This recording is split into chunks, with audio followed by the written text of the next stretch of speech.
The yeas and nays will rise. A sufficient number having risen, the yeas and nays are ordered. Members will record their votes by electronic vote, and this will be a 5-minute vote.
The yeas are 230. The nays are 196. The resolution is adopted. Without objection, a motion to reconsider is laid on the table.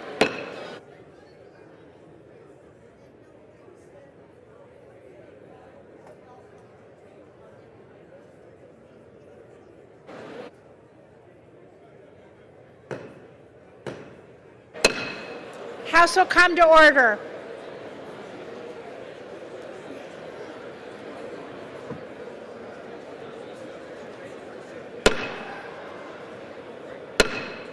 House will come to order.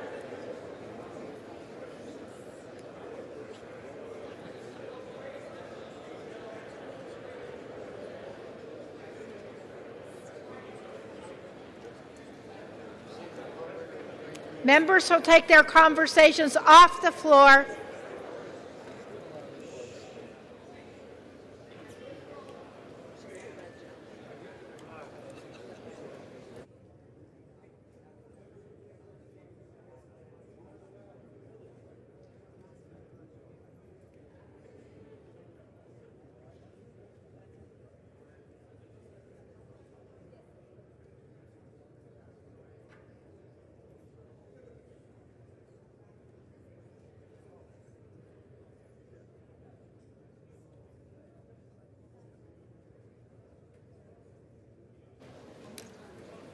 We ready?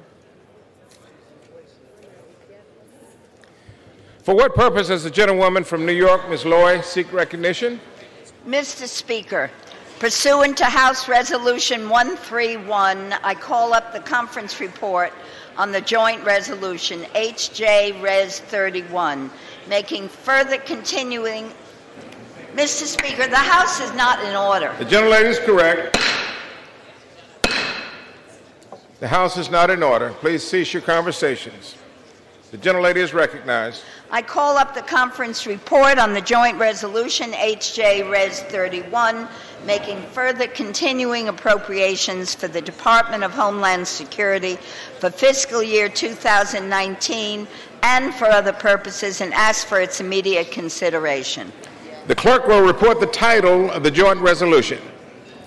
House Joint Resolution 31, making further continuing appropriations for the Department of Homeland Security for fiscal year 2019 and for other purposes. Pursuant to House Resolution 131, the conference report is considered read. The gentlewoman from New York, Ms. Loy, and the gentlewoman from Texas, Ms. Granger, will each control 30 minutes. The chair now recognizes the gentlewoman from New York, Mrs. Loy. Mr. Speaker, I yield myself such time as I may consume. Right. Mr. Speaker, the bill before us would prevent another government shutdown by completing the remaining appropriation bills for fiscal year 2019. It represents what is possible in a strong democratic process when we work hard to reach agreement that puts politics aside and puts the American people first. This bipartisan compromise rejects the president's irresponsible budget cuts and instead invests in priorities that will strengthen our families, communities, and economy. Additionally, it does not contain poison pill riders that threaten the environment, public health, and consumer protections in the House Republican versions of these bills. Among the bill's vital increases are $80 million for state and local law enforcement to keep communities safe, $1 billion for the Census Bureau, $308 million for research and development at the National Science Foundation, $25 million for the Environmental Protection Agency, $293 million for port infrastructure, and $123 million for grants to combat homelessness. Strong international affairs funding will help stabilize the world economy, meet unprecedented humanitarian needs, and continue our fight against radical extremism and terrorism. Federal workers will receive a 1.9% pay raise that the president attempted to deny hardworking families. The Homeland Security division of this bill upholds democratic values, and funds smart and effective border security, including construction and screening technology at ports of entry, where most drugs illegally enter the country. The $1.375 billion it provides for border barriers is 76% less than what the president demanded for a concrete wall, and critical protections are put in place for environmentally sensitive areas. Neither Democrats or Republicans got everything you wanted. Every Democrat and nearly every Republican who served on the conference committee to write this bill has signed it in support. I thank the conferees for their hard work and commitment to this process, which we couldn't have completed without our excellent, dedicated staff, both majority and minority. And my friends, I urge a yes vote and reserve the balance of my time. The gentlelady reserves. The chair recognizes the gentlewoman from Texas, Ms. Granger. Mr. Speaker, I rise today in support of House Joint Resolution 31, a bipartisan plan to fund the Department of Homeland Security and the remaining appropriations bills for fiscal year 2019. Earlier this month, I had an opportunity to travel to the southern border to see firsthand the situation we face and hear from experts on the ground about the best way to address the crisis there. The President is correct. This is a crisis that must be addressed, both for the safety and security of the American people and for the well-being of those who are coming here. We have a responsibility to come together and support what experts on the border say they need to address this security and humanitarian crisis.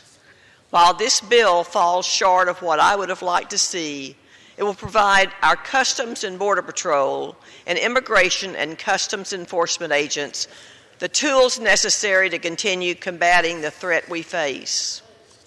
In particular, the bill provides $1.375 billion for 55 new miles of wall or physical border barriers, as well as additional technology to combat human and drug trafficking. It's a good down payment that will allow us to build new barriers in the areas that the Border Patrol says it needed most. The bill also supports immigration and customs enforcement priorities by funding detention beds at a higher level than the amount enacted last year. This will allow agents the flexibility to address surges in illegal immigration and apprehensions. It also does not include any limits on ICE enforcement actions that could cause dangerous criminals to be released into our country. The agreement prevents another unnecessary shutdown by including funding for the remaining unfunded appropriations bills: agriculture, commerce, justice, and science, financial services and general government, interior, state and foreign operations, transportation, housing, and urban development. By voting for these bills today and funding these vital areas of the federal government, we will secure America and our allies, promote economic prosperity, protect human life, promote the health and safety of all Americans, and make vital investments in our nation's infrastructure. Mr. Speaker, it would take hours to go through all the bipartisan provisions, including in this bill, so let me take a few minutes to discuss some of the highlights. They increase funding for federal law enforcement to combat terrorism, espionage, drug traffickers, gangs, and violent criminals, combat the financing of terrorism and terrorist groups, and strengthen the development and enforcement of sanctions against Iran, North Korea, Russia, and Cuba by providing increased funding for the Office of Terrorism and Financial Intelligence. We keep our commitment to Israel's security by fully funding the new Memorandum of Understanding. We encourage economic development and job creation in rural communities across the country. We We boost growth and development of America's small businesses by providing the opportunity to obtain capital through various Small Business Administration loan programs. We provide funding necessary to implement the Tax Cuts and Jobs Act of 2017. This will ensure that American families are keeping more of their hard-earned dollars, our small businesses are empowered to grow and expand, and investments are flowing to communities that need it most. We maintain all pro-life language included in the various bills enacted during the 115th Congress under the Republican majority. We advance drug treatment and recovery initiatives and improve prevention and enforcement by investing in justice grant programs that support things like prescription drug monitoring and at-risk youth programs. We increase and focus funding on medical product safety, including funding to fight opioid abuse. We advance drug and biological product manufacturing within the United States and approve rare disease medications. We modernize generic drug development. We provide increased funding for the Department of the Interior and U.S. Forest Service to fight devastating wildfires that threaten our communities. And we ensure rural areas have the same access to basic utilities that urban areas do by investing in critical infrastructure.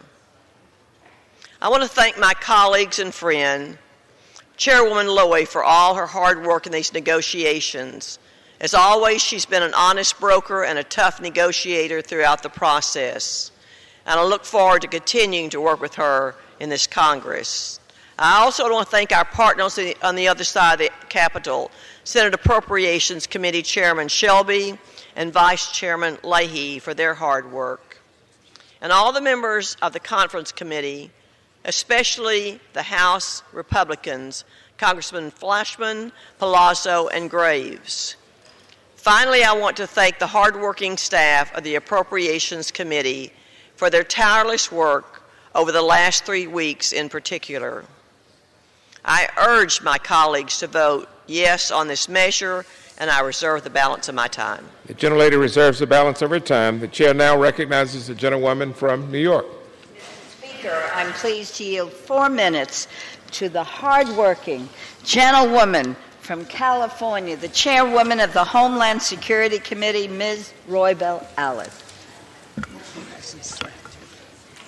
Mr. Speaker, let me begin by thanking the ranking member of the subcommittee, Chuck Fleischmann, for the courteous way in which he represented and fought for the minorities' priorities. The negotiations on the DH funding bill were among the hardest I have experienced to date. Although we did not win every battle, we won many. We prevented new funding for immigration enforcement field personnel. We secured funding to increase detention facility inspections from once every 3 years to twice a year. We won funding to increase detention facility compliance with the Prison Rape Elimination Act, to provide more victims assistance specialists, and to expand the Alternatives to Detention program, including $30.5 million for family case management. We held firm on a provision to prevent ICE from using information from the Office of Refugee Resettlement to detain and remove sponsors of unaccompanied children. And we improved transparency by requiring ICE to make information public about the numbers and categories of people in its custody. While I am not happy with the outcome on border fencing, we did limit funding for border fencing to only $1.375 billion, no higher than last year. We also won protections for several ecologically sensitive areas in Texas. And we secured hundreds of millions of dollars for humanitarian efforts to ensure migrants who spend time in CBP custody are appropriately cared for. Our bill also has large investments in equipment to detect drugs and other contraband at our ports of entry, where the real threat lies. The bill funds 600 new customs officers to help facilitate commerce and reduce wait times at the ports. The bill also includes funds for the Coast Guard's first heavy icebreaker in 40 years and provides robust support for FEMA preparedness and disaster response grants. Compared to the current detention bed level, we significantly reduced the funding available for ICE detention beds for the rest of this fiscal year. Unfortunately, we were unable to reach agreement on how to prevent OMB from giving ICE a blank check for detention beds during continuing resolutions, and we were unable to effectively prevent DHS abuse of its transfer authority to increase detention beds. That transfer authority is intended to address the unforeseen changes in circumstances. It is not to be used as a tool for routinely defying congressional intent on spending. As chair of the Homeland Security Appropriations Subcommittee, I will demand the Department to honor the intent of Congress and fully justify any use of its transfer authority. I will hold public hearings to ensure the American people know when that authority is being abused, and if not corrected, redouble my efforts to ensure that authority is taken away. While not a perfect bill, the only alternative to this negotiated bill is a year-long CR, which would not only include DHS, but all the civilian departments and agencies for which the bill before us has significant new funding initiatives important to Democrats and Republicans alike. The fact is, federal agencies need full-year funding bills if we expect them to carry out their missions effectively, especially after the trauma of the longest partial government shutdown. It is time to put FY19 behind us so we can start in earnest on FY20 and the oversight opportunities it provides. I urge my colleagues to vote for the bill, and I yield back the balance of my time. The gentlelady yields back the balance of her time. The gentlelady from Texas is recognized. The gentlelady from Texas controls the time. Mr. Speaker, I yield 4 minutes to the gentleman from Kentucky, Mr. Rogers.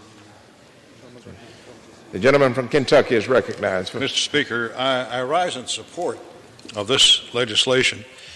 But first, I want to congratulate our committee's distinguished chair and its ranking member on their masterful work in shepherding this compromise to the floor.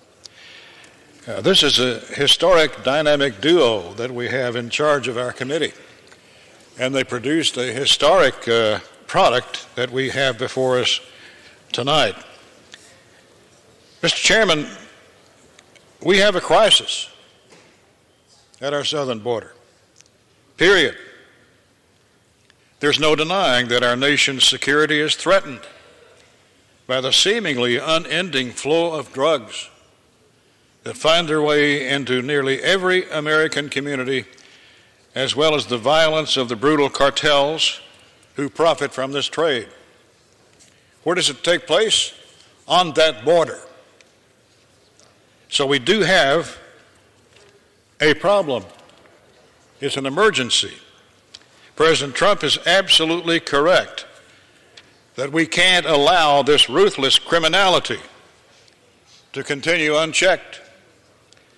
This bill takes important steps to secure this country.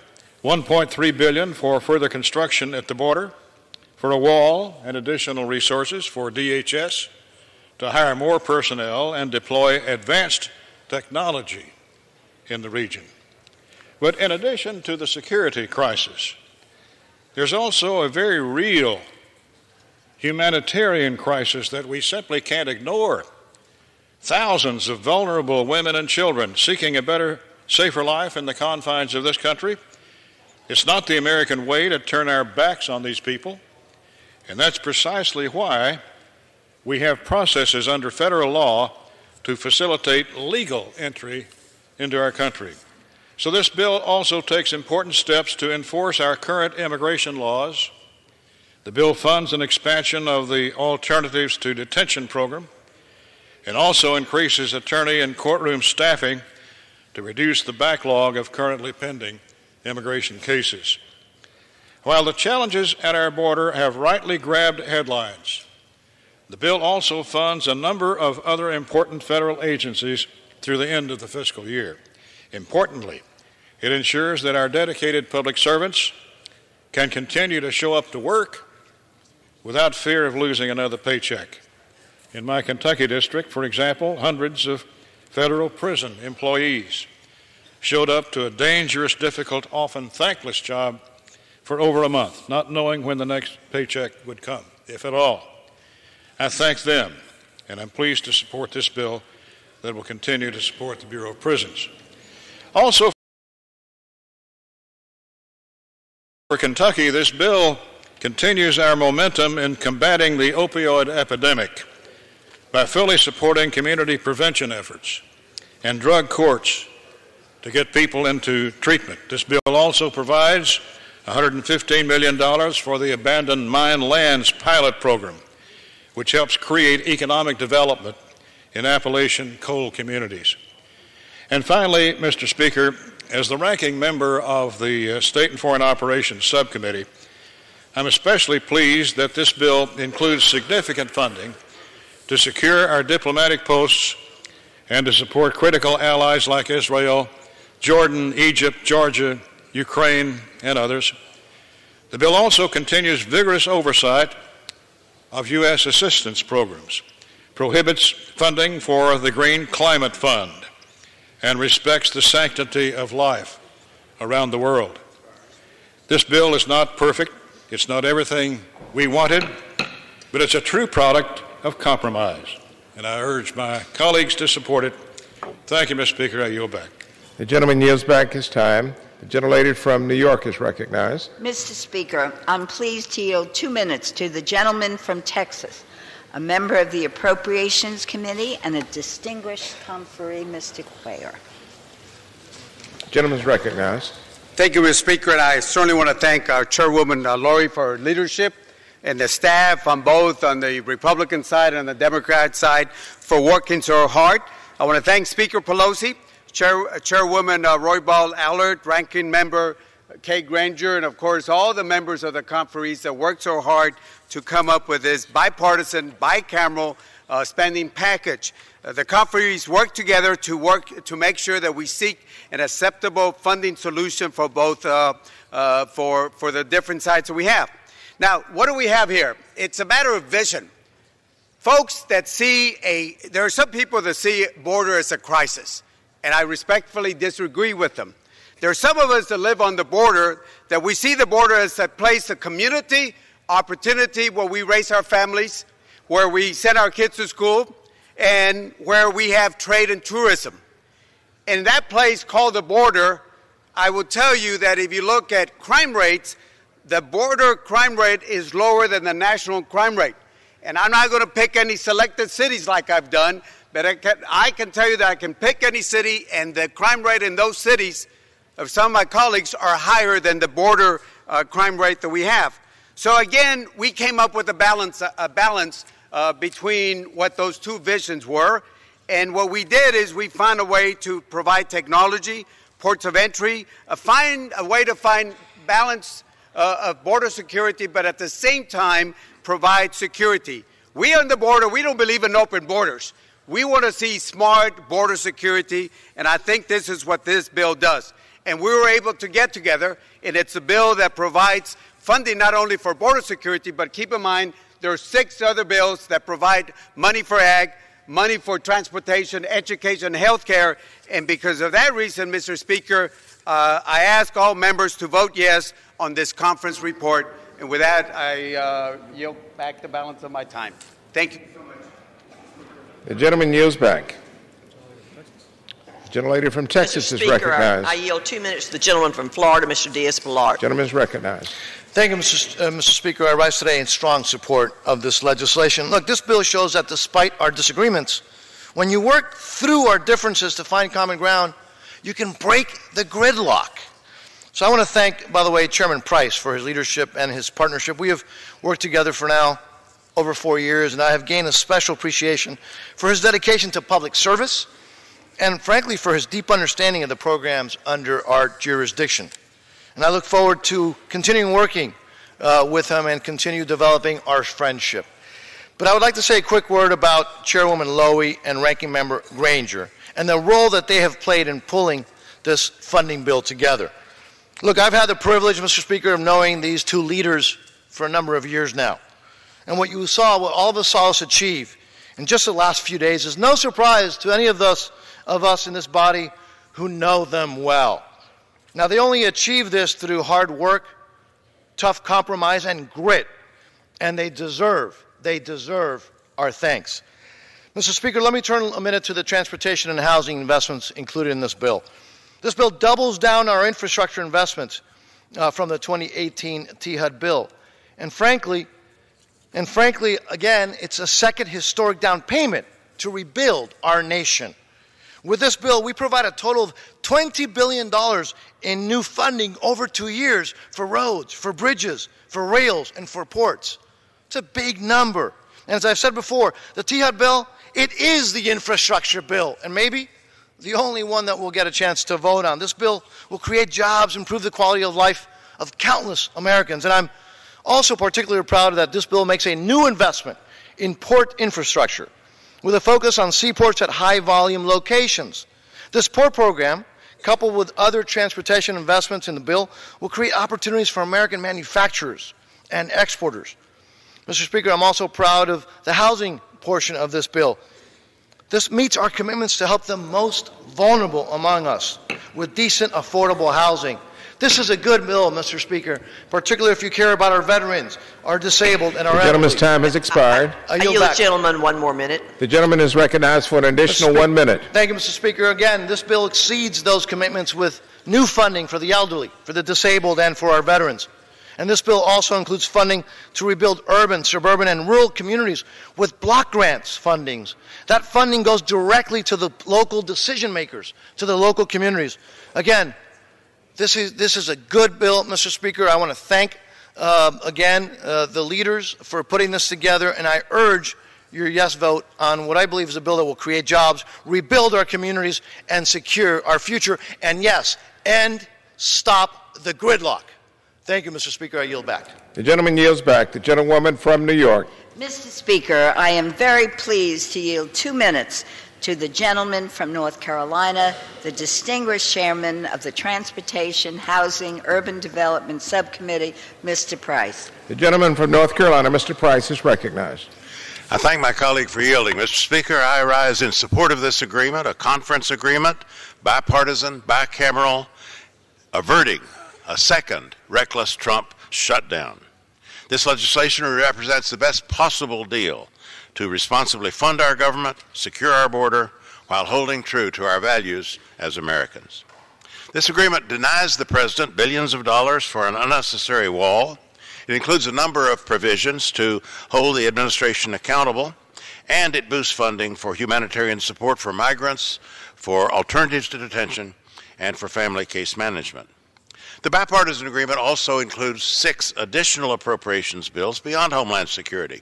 For example, the Transportation HUD bill, on which Chairman Diaz-Balart and I worked cooperatively for many months. That bill is included in this package. It increases the Trump budget for infrastructure by $23 billion, and it includes investments that were totally eliminated in the Trump budget. Community development block grants, the HOME program, for example, New Starts for Transit, the BUILD program. All these are made whole, having been, of course, eliminated in that earlier Trump budget. These 6 bills were all caught up in the Trump shutdown. They are now salvaged by this agreement. The deal's not perfect, we know that, but it represents the best way to reject the president's outrageous border demand, keep our government open, and address our pressing national needs. So let's send this bill to the president's desk. Then let's fight to overturn this phony national emergency. I yield back. The gentleman yields back. The gentlelady from Texas is again recognized. I yield 3 minutes to the gentleman from Idaho and my friend, Mr. Simpson. The gentleman from Idaho, Mr. Simpson, is recognized. Mr. Speaker, I rise today to support this conference report and commend Chairwoman Loy and Ranking Member Granger and their staffs for the hard work that goes into this. Not many people understand the important and long time that is spent by the staff in trying to put these bills together. I could sit here until the cows come home, which might be shorter than we think if we run out of cows and get rid of those. But anyway, I could talk about what the provisions in this bill that are important to Idaho, whether it's the PILT payment or the sage grouse listing or other provisions. But this is an important bill. What I'd like to bring to my colleagues' attention is a very important section of this conference agreement, Section 7. It is with sadness that this section is included. It honors the late Stephen Sepp. Sepp, as we know, as was known to his friends and colleagues, spent the last 8 years as a senior advisor to the House Appropriations Committee. He was instrumental in the enactment of Section O of the 2018 Consolidated Appropriation Act. I know this division well because it was the fire, borrowing, and forest management reforms I advocated and worked on for several years. Sepp steadfastly worked with members, the committee, the administration, and staff over several years to resolve the problems that fire borrowing caused for the Forest Service and the Department of Interior. More than that, he helped solve a problem which threatens the lives and property of people in the West, in fact, all over the country. His strength, his courage, his sense of humor, and his vast knowledge of the federal budget law and rules made him indispensable, especially to his colleagues. Without Section O would never have passed. Along with my fellow colleagues on the Appropriations Committee, the chairwoman and ranking member, I know our former colleague had a hand in this, Rodney Frelinghuysen. We would all like to express our gratitude to his wife, Diem, the children Ashley and Matthew, for allowing him the many, many hours he spent with us making Congress and the nation better. Our thoughts are with him today as we pass this. I urge my colleagues to support this bill. Let's put the 019 appropriations behind us so that we can move on to 020. And I yield back the balance of my time. Gentleman yields back. The chair recognizes the gentlewoman from New York. Mr. Speaker, I'm very pleased to yield 2 minutes to the distinguished gentlewoman from California, a senior member of the committee and a conferee who worked so hard to put this bill together, Ms. Lee. The gentlewoman from California, Ms. Lee, is recognized. Thank you very much, Mr. Speaker. First of all, let me thank Chairwoman Loy for yielding. But also, I just must thank her for her tireless work day and night on behalf of the American people. Also, let me thank our Homeland Security Chairwoman, Lucille Roybal Allard, for her brilliance and her hard work. She pushed hard for a bill that reflects our American values, and I appreciate her leadership. The phenomenal work of Chairwoman Loy and Chairwoman Roybal Allard and all of our leaders, all of the members of the conference committee, and all of the appropriations chairs and ranking members, that work has just been amazing, and I really do salute you for that. This has been a very, very difficult negotiation, but you all did it. This legislation, of course, Mr. Speaker, is not perfect. It's not the bill that I would have written or chosen. And yes, I have serious concerns with several of the provisions which I will discuss. But let me tell you, this bill will keep the government open. It will prevent another shutdown, which caused so much misery for federal workers and their families. And it provides funding for humanitarian assistance, which is desperately needed at the border. What's more, this bill, the package of bills at least, includes funding increases for 6 other spending bills, including housing for people living with AIDS, transportation grants for low-income communities, increased funding for homelessness, and Section 8 vouchers. And as a member of the Department of Homeland Security Conference Committee, I was proud to fight for many of our priorities in this bill, which really reflects our American values. And being born and raised in the beautiful border town, as I've said before, of El Paso, Texas, I understand what it means to live in a border community and why these issues are so important. They speak to our sense of morality and who we are as a country, and yes, as well as our security. With this bill, Democrats held the line. Madam Chair, may I have another 30 seconds? 30 seconds. The gentlelady is allowed an additional 30 seconds. We held the line, Mr. Speaker, in denying the President $5.7 billion in funding for an unnecessary concrete wall. Instead, it includes $1.3 billion in border fencing and includes strong language to protect sensitive locations. Last year, I traveled to Brownsville and McAllen, Texas, where I saw the horrors of the Trump administration's family detention jails. I saw children sleeping on concrete floors. It was cruel and inhumane. Not only did we secure $450 million in this bill for humanitarian relief, including enhanced medical support, transportation, and food in our border, we got many, many programs and funding for alternatives to detention. Finally, Mr. Speaker, 10 seconds. Let me just say it's the first step. It's far from perfect, but it does lay the groundwork, which really addresses many of the issues that myself and the colleagues on the conference committee have fought so hard for. So I support this bill and I ask for an aye vote. Thank you again. The gentlelady from Texas is recognized. I yield 5 minutes to the gentleman from Tennessee, Mr. Fleischman. The gentleman from Tennessee is recognized. Thank you, Mr. Speaker. Mr. Speaker, I rise tonight in support of this joint resolution. Earlier today, our colleagues in the United States Senate overwhelmingly passed this bill. I believe it was 83-16. But at this point in time, I'd like to begin by thanking my colleagues in the House. Ms. Lowy, the chairman of the committee, Ms. Roybal Allard, the distinguished subcommittee chairman, Ms. Granger, the ranking member, and I have been privileged to serve, Mr. Speaker, as the ranking member, the highest Republican on the House Appropriations Homeland Security Subcommittee.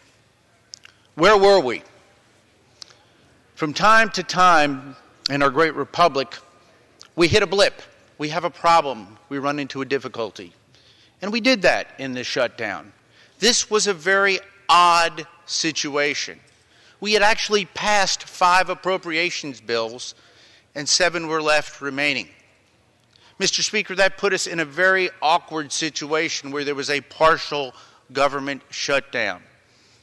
And I heard the rhetoric on both sides of the aisle, and I know it was sincere, but it hurt.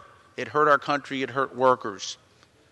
But we reopened the government, and then in a room, members of the House from both parties, members of the Senate from both parties came together and we convened.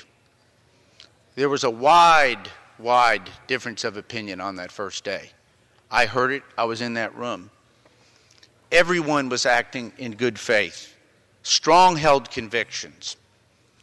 A lot of naysayers and skeptics and cynics said we weren't going to get there, but we owed it to the American people to get there.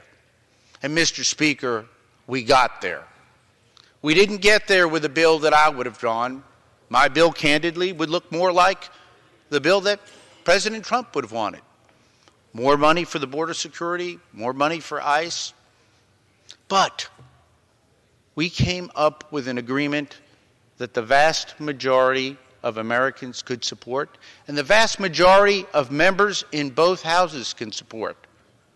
And that's what I think the American people need to look to. Where did we agree?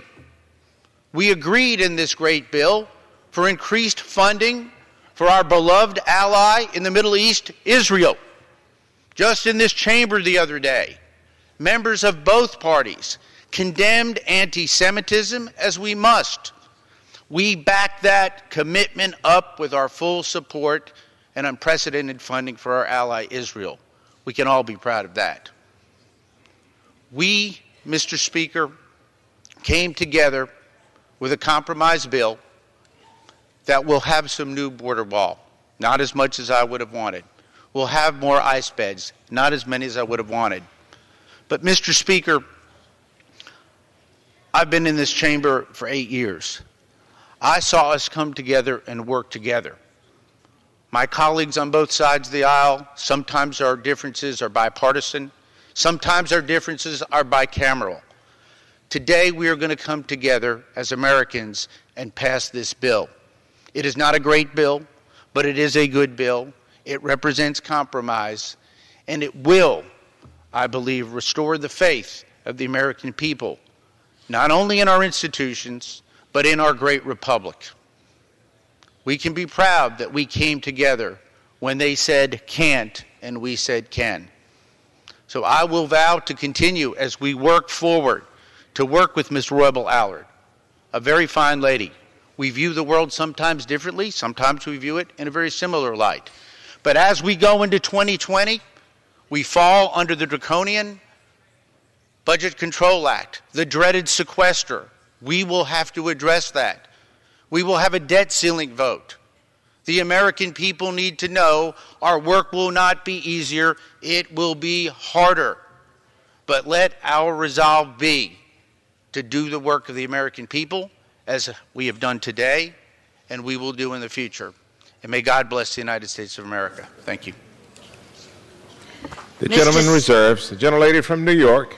Mr. Speaker, I'm very pleased to yield 2 minutes to the distinguished gentleman from California, a member of the Appropriations Committee, and a very important conferee, Mr. Aguilar. The gentleman from California is recognized, Mr. Aguilar. Thank you, Mr. Speaker, and I'd like to thank the chairwoman for her leadership throughout this process. It's been 3 weeks, colleagues, since the end of the longest shutdown in American history, 35 days, where we saw friends and neighbors who hurt, where this body didn't do enough to push back against a shutdown that hurt our communities and it hurt individuals throughout this country.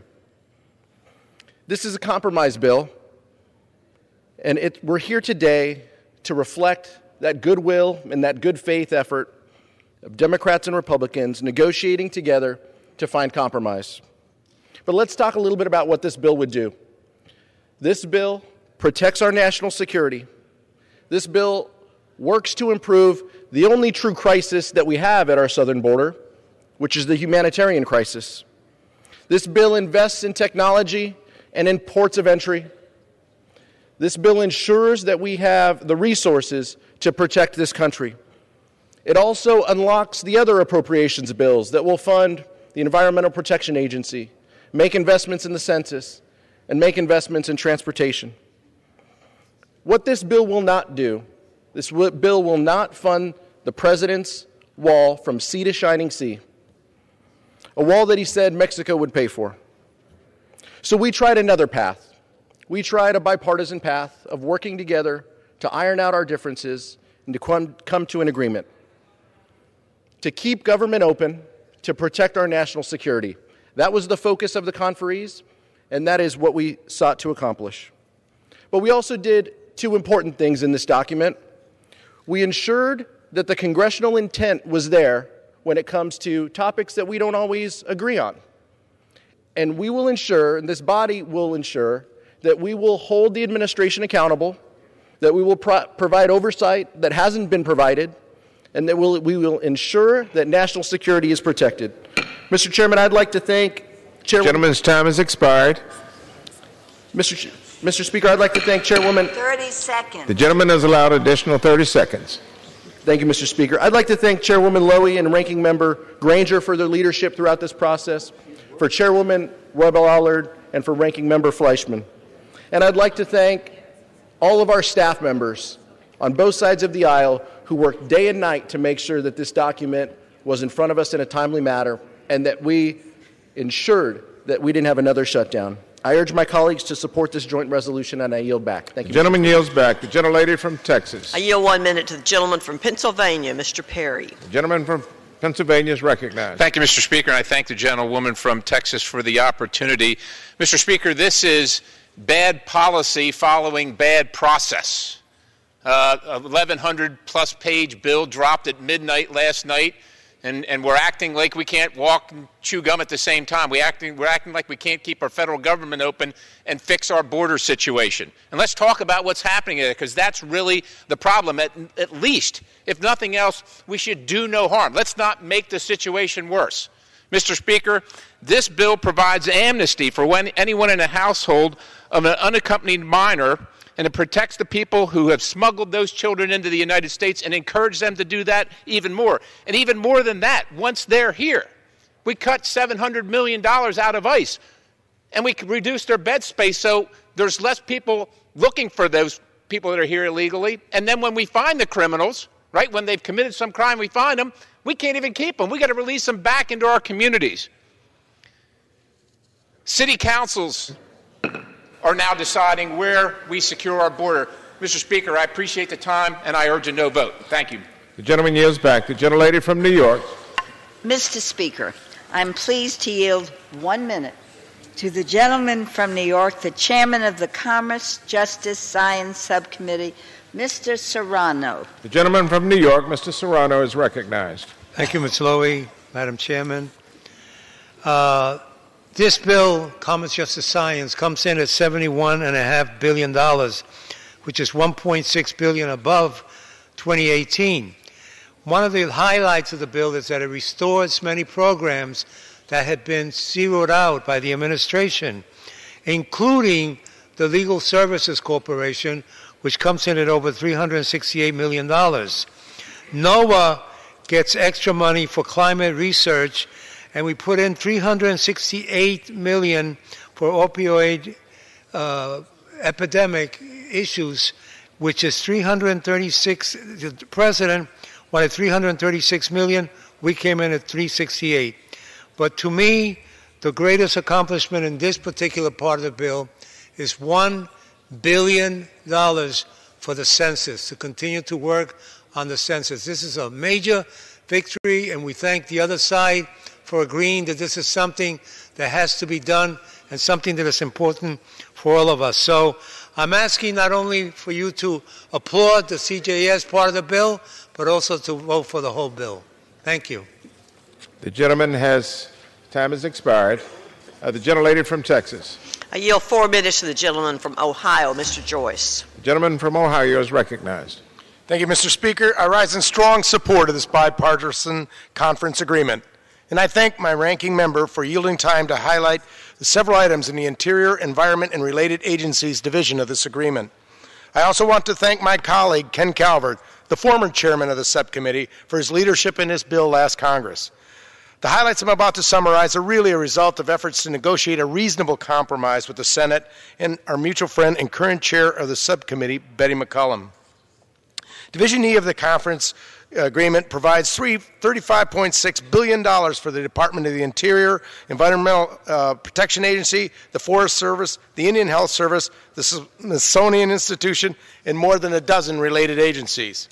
This conference agreement enhances our nation's economic prosperity in many ways.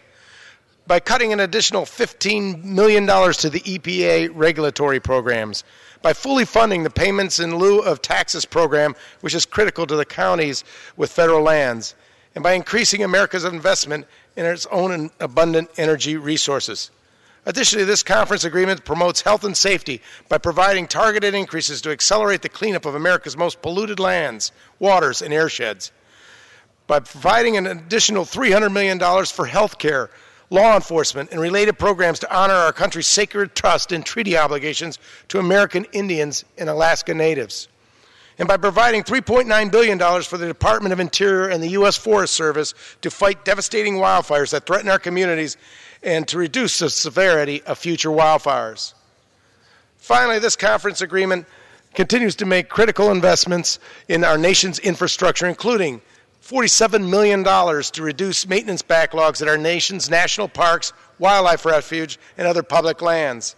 $2.9 billion for the Clean Water and Drinking Water State Revolving Loan Funds, and $68 million for the Water Infrastructure Finance and Innovation Act program, which will be leveraged with private investments to finance more than $7 billion in water infrastructure projects nationwide.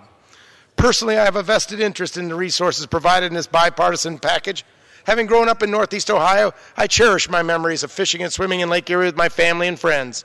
My wife Kelly and I have been proud to share the importance of protecting this precious resource with our children. The Great Lakes are one of the greatest natural resources and economic powerhouses in the United States. They constitute the largest group of freshwater lakes on Earth and hold 95% of the United States' surface fresh water. The lakes also support over 1.5 million jobs and provide $62 billion in wages annually. Protecting the Great Lakes is not a red issue or a blue issue. Many members of Congress from both sides of the political aisle understand the important role the lakes play in our lives and understand the importance of protecting them. My colleague, Betty McCollum, has been a great partner to work with in my fight to protect the Great Lakes, and I'm happy to report that the conference agreement includes full funding for the Great Lakes Restoration Initiative, which helps us address invasive species like Asian carp, reduce phosphorus runoff that causes harmful algal blooms, and protect and preserve the Great Lakes for future generations. In closing, I want to sincerely thank the staff of both sides of the aisle for their hard work, their professionalism, and their ability to work together under extremely difficult circumstances in order to get an annual appropriation bill over the finish line once again. I also want to thank my many thousands of federal employees that carry out the programs funded in this conference agreement. Your dedication to serving your fellow Americans, in spite of the sacrifices asked of you by your government, especially this year, is the glue that helps bind us all together as one nation. With that, I urge my colleagues to support this conference agreement, and I yield back the balance of my time. Thank you. The gentlewoman from New York, Ms. Lowy. Mr. Speaker, I am pleased to yield 1 minute to the gentleman from Georgia, the distinguished chairman of the Agricultural Subcommittee, Mr. Bishop.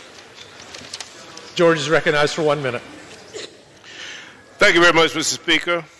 When I spoke on the floor about finishing the FY19 bills, we were in the midst of what turned out to be the longest government shutdown in our history. Thankfully, that's behind us, but to ensure it stays behind us, we need to pass this conference report. The bipartisan leadership and staffs and the conferees have done an admirable job. This bill is good but not perfect. It makes significant investments in rural development. It includes language setting aside funding for persistent poverty counties. It's a modest increase for farm production and conservation, the mission area. Domestic nutrition programs are all well funded.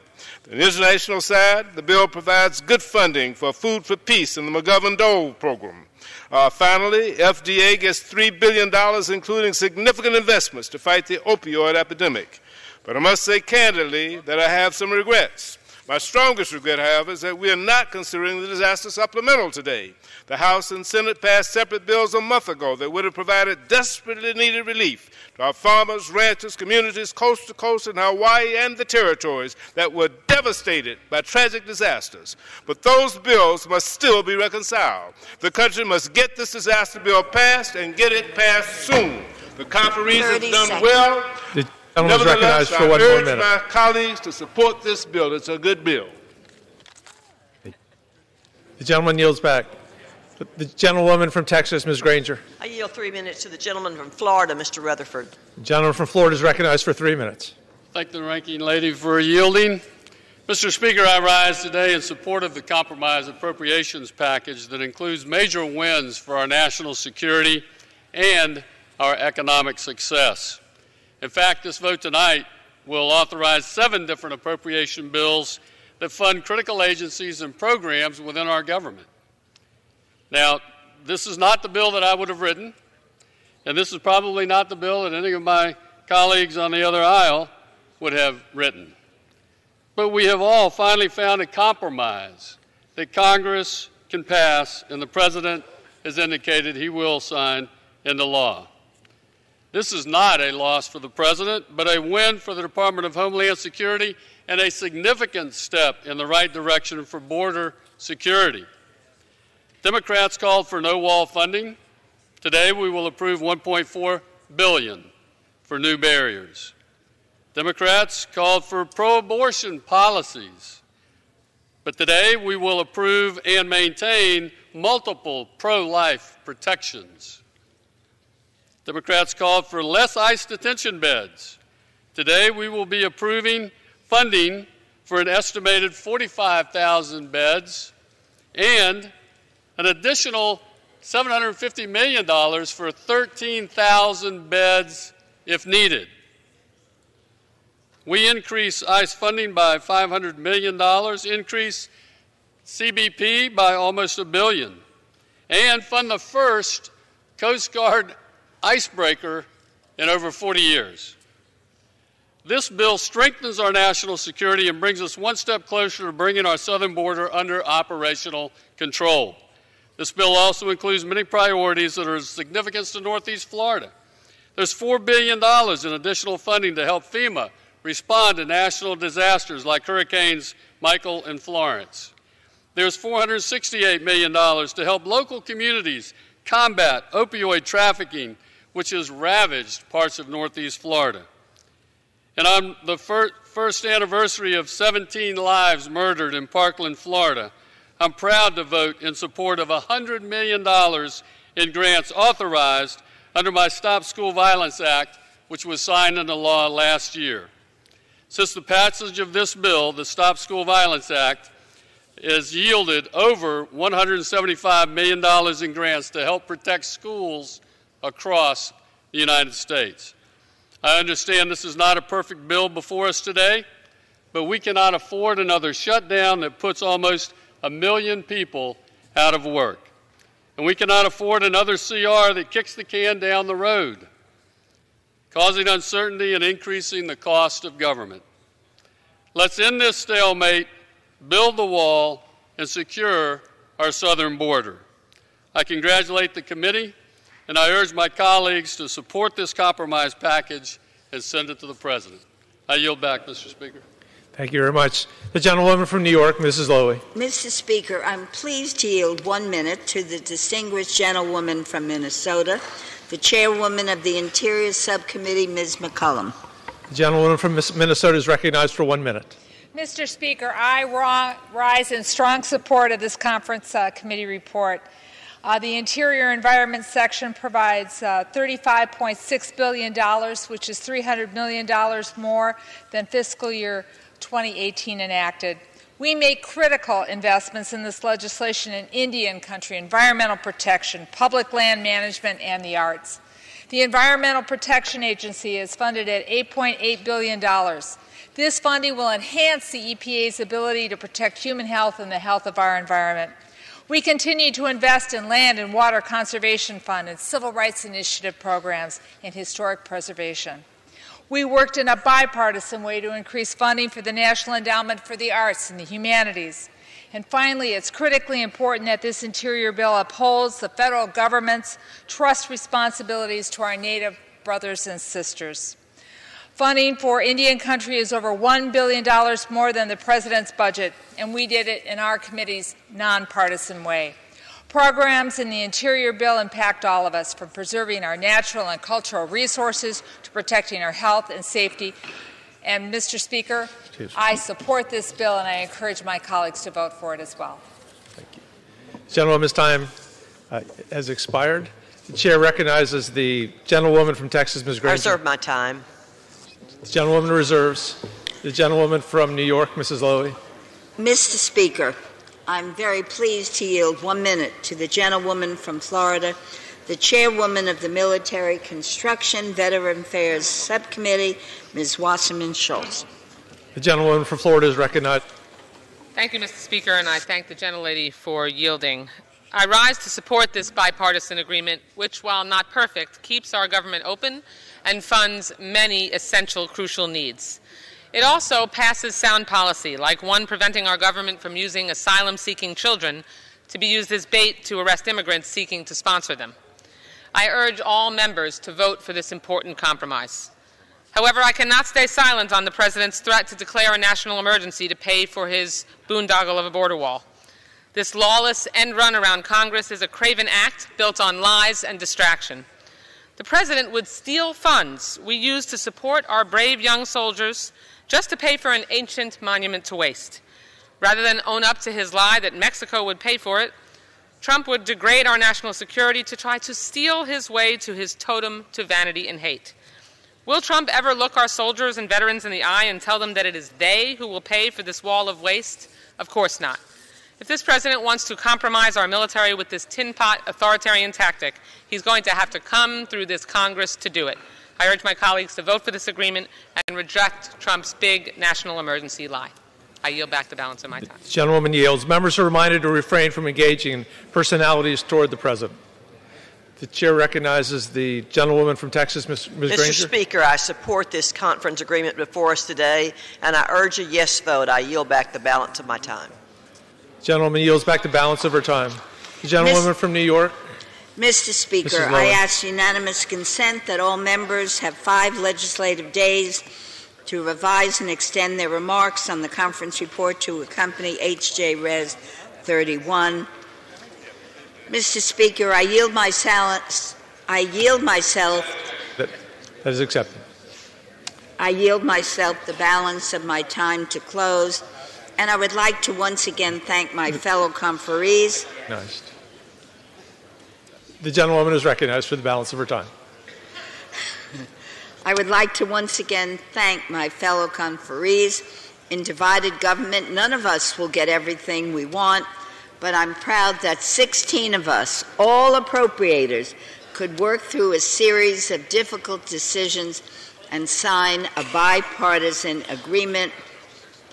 I urge my friends on both sides of the aisle to vote yes, and I yield back the balance of my time. Pursuant to House Resolution 131, the previous question is ordered. The question is on adoption of the conference report. Those in favor, please say aye. Aye. Those opposed, no. The ayes have it. The conference report is adopted. Mr. Speaker, on that I ask for the yeas and nays. The ayes and nays are requested. Those favoring a vote by the ayes and nays will please rise. A sufficient number having risen, the ayes and nays are ordered. Members will record their vote by electronic device. This will be a 15-minute vote. And pursuant to Clause 9 of Rule 20, this 15-minute vote on the adoption of the conference report will be followed by a 5-minute vote on agreeing to the Speaker's approval of the journal if ordered. This is a 15-minute vote.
On this vote, the yeas are 300, the nays are 128. The conference report is adopted. Without objection, a motion to reconsider is laid upon the table.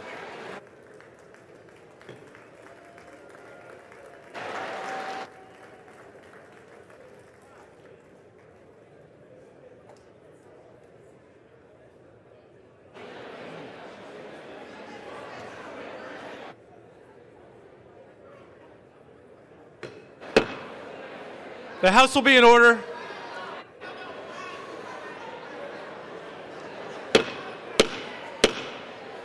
The House will please be in order. Members will please take their seats.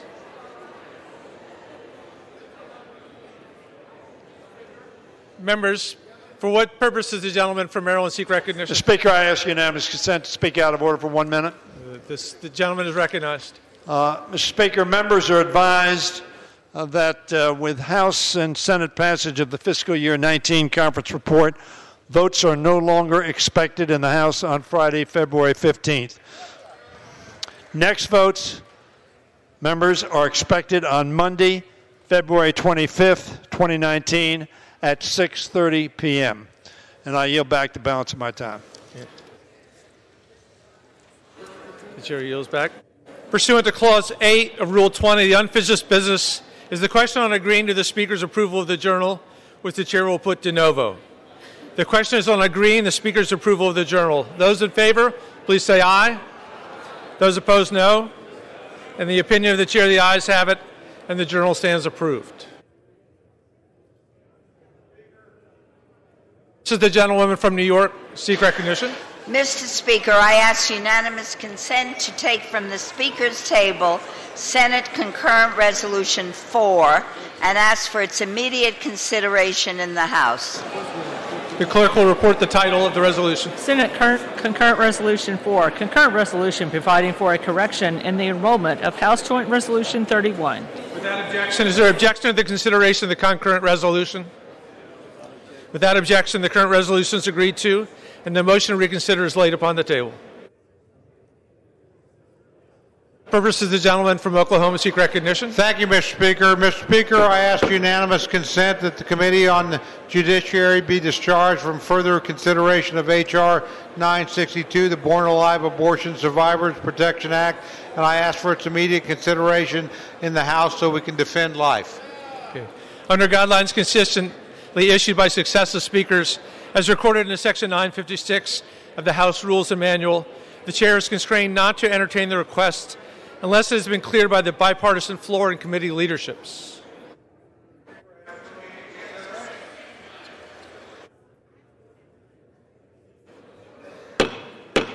The House will please be in order.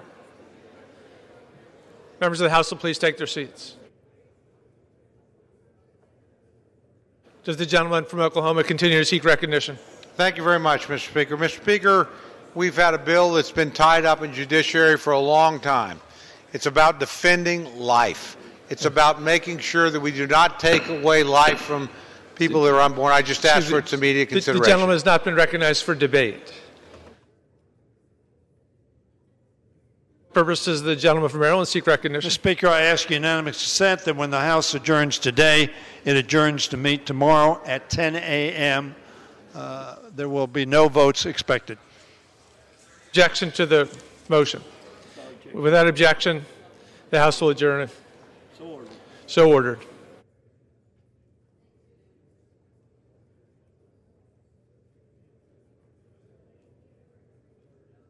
Now entertain requests for 1-minute speeches. Gentlewoman from New York, rise. Without objection, Chair recognizes the gentlewoman from New York. Order. The House will be in order, please. All members will please take their conversations off the floor. Mr. Speaker, I rise today during Black History Month to honor...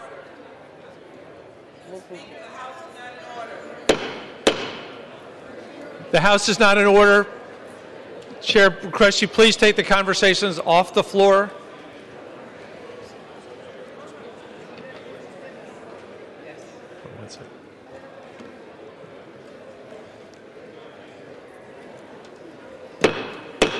The House will be in order.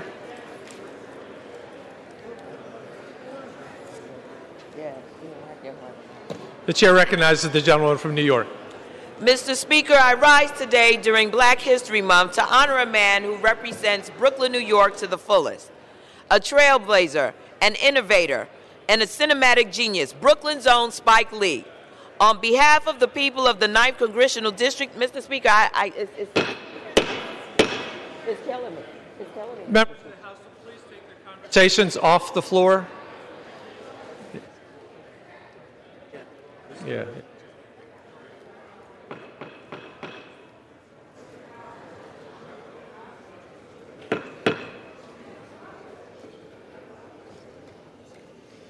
Thank you. The gentlewoman from New York will continue. Mr. Speaker, I rise today during Black History Month to honor a man who represents Brooklyn, New York to the fullest. A trailblazer, an innovator, and a cinematic genius, Brooklyn's own Spike Lee. On behalf of the people of the 9th Congressional District of New York, I'd like to congratulate Spike Lee, a son of Brooklyn, on receiving the first ever Best Director Oscar nomination despite more than 30-year career in film. He joins the ranks of only 6 other African Americans to ever be nominated for the category.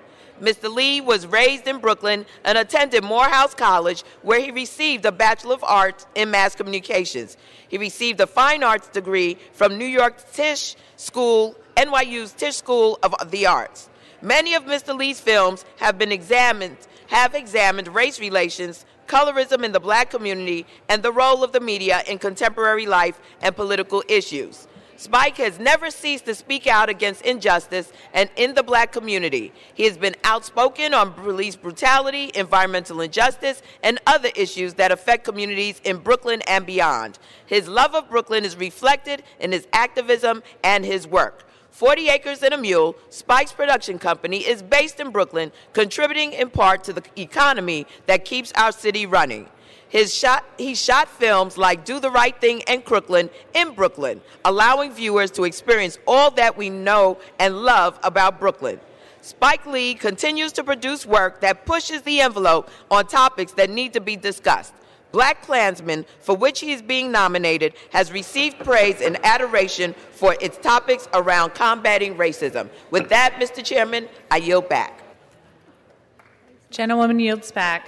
For what purpose does the gentleman from North Carolina seek recognition? Ask for unanimous consent to address the House for 1 minute. Without objection, the gentleman is recognized for 1 minute.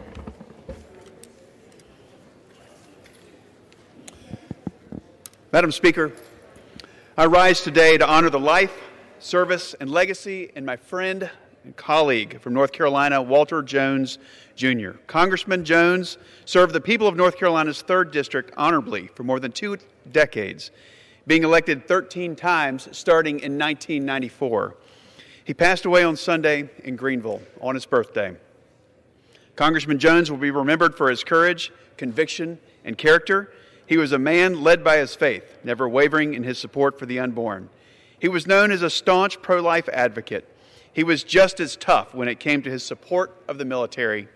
His district covered both the Marine Corps Camp Lejeune and Marine Corps Air Station Cherry Point, and he worked hard to give our servicemen and women a better quality of life. Our country is better off when people like Walter Jones are serving in this body.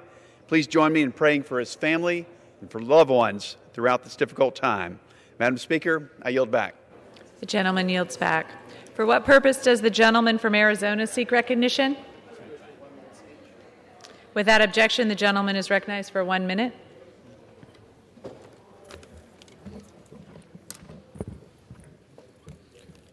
Let's be clear. Donald Trump's presidency is the real national emergency. President Trump fired the FBI director to protect his national security advisor. He tried to rip health care from millions of Americans and destroy protections for people with pre-existing conditions. He orchestrated the largest transfer of wealth from middle-class families to rich families. And Trump has done nothing in the face of epidemic levels of gun violence and devastating impacts of climate change. Why is Trump lying about a national emergency at the border? He's doing it to distract the American people from the fact that he has no plan to improve health care or improve our schools, or do one damn thing for our working people in this country. And I yield back. Members are reminded to refrain from engaging in personalities towards the President. The gentleman yields back. For what purpose does the gentleman from California seek recognition? Without objection, the gentleman is recognized for 1 minute. Thank you, Madam Speaker. I rise tonight in the memory of our friend Walter Jones, Congressman from North Carolina. Walter was a kind, gentle, sweet soul of a man who I admired, even in the brief time we had to serve here together. I found him to be a man of integrity, who always put what he thought was right for the people of his district and this country forward first. Sometimes he had a vote he might regret, but he did everything he could to make that right. He went so far as to make the families feel that much more comfortable with a letter to everyone that he could possibly do, a letter to those families of a fallen soldier, showing the compassion, showing that at least one congressman knows what their pain is. So to his family, to his wife Joanne, his daughter Ashley, all his constituents and friends and neighbors in North Carolina, our hearts are with you at the loss of a man whose main goal was to please God and walk with Jesus Christ. We admire him and we will miss him. I yield back. Yields back. For what purpose does the gentleman from Washington seek recognition? Without objection, the gentleman is recognized for 1 minute. Thank you, Madam Speaker. I rise today to express my relief that the House of Representatives has passed a bipartisan compromise that keeps our government open, secures our border, and upholds our values. Now, this is not an agreement that either party would have written on its own, but rather than funding for an ineffective border wall, this bill instead prioritizes border security funding for methods and technologies that have proven effective. This bill also rejects irresponsible budget cuts and instead invests additional dollars in important priorities like funding for economic development assistance programs and environmental protection and transportation infrastructure. I want to thank all of the conferees for working together to forge a bipartisan consensus to fund government, invest in our priorities, and keep our country safe. It's about time that Congress gets to work on more legislative priorities that will strengthen our families, strengthen our communities, and strengthen our economy. That's what the American people elected us to do, and I hope my colleagues will join me in these efforts going forward. Thank you, Madam Speaker, and I yield back. Gentleman yields back. For what purpose does the gentleman from Texas seek recognition? Address the House for 1 minute. Without objection, the gentleman is recognized for 1 minute. Thank you, Madam Speaker. I, too, miss my friend Walter Jones. I just greatly treasure the hour each week we spent together visiting. It was a fitting tribute today at his funeral. But I do want to address this bill we just passed. I'd hoped to vote for it after I was hearing, well, it's not much money, it's less than $2 billion, but the trouble is there's provisions in here that are going to make it difficult to remove anybody that's here if they got a child in there, and yes, I know there's language that says if it's based on information shared by HHS, so that means they're going to be covered up with discovery requests, FOIA requests. Probably people will find Obama judges that let people out. This was not a good bill in the end. That's why I had to vote no. And I yield back. For what purpose does the gentlewoman from Texas seek recognition?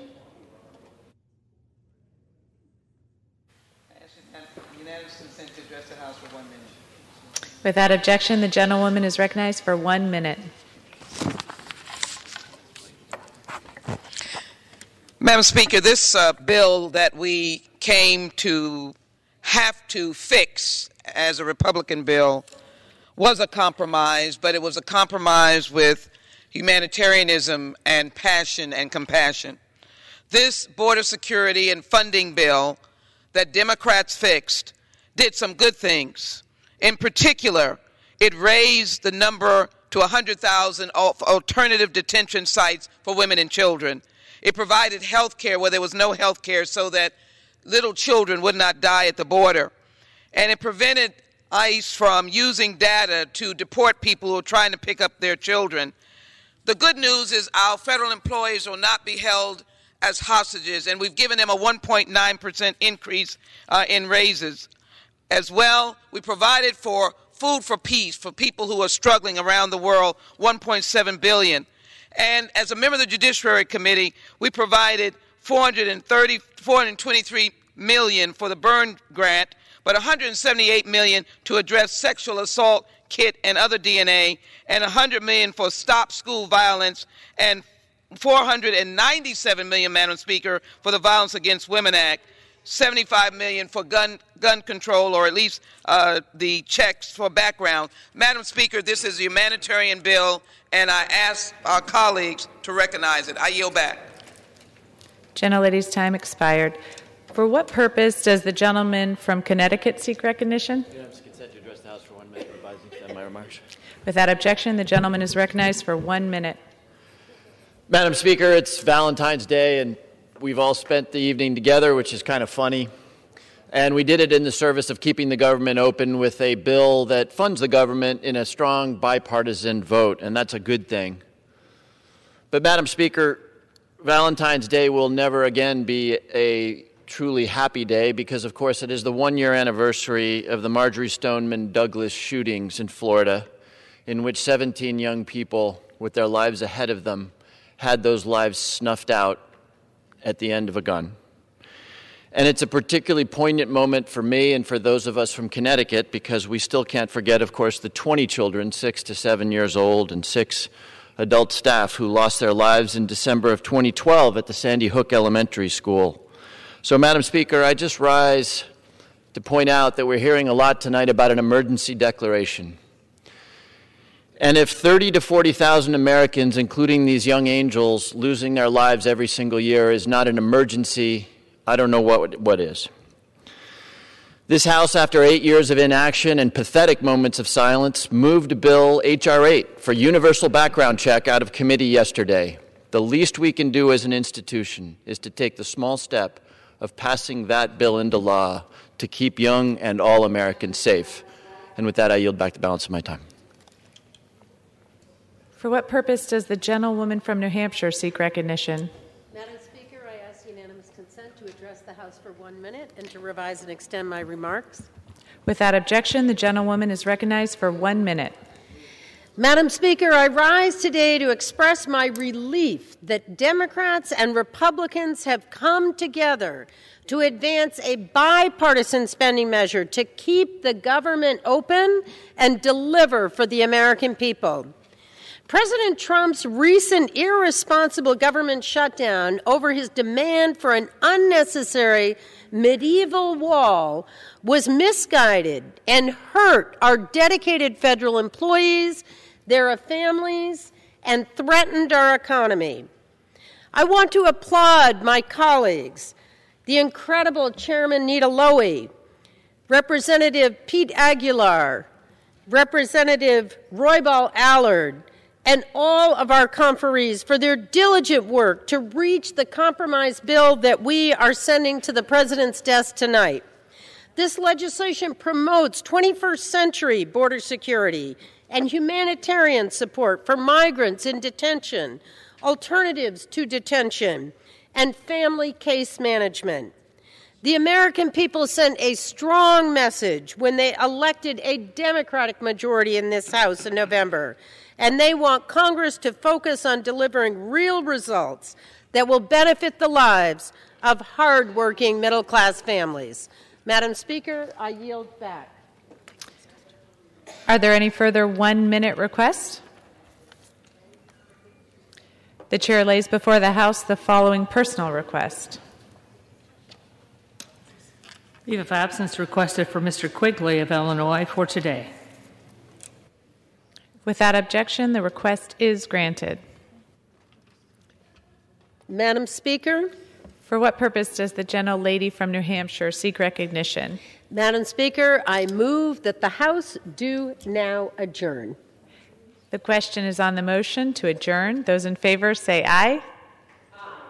Those opposed say no. The ayes have it. The motion is adopted. Accordingly, the House stands adjourned until 10 a.m. tomorrow.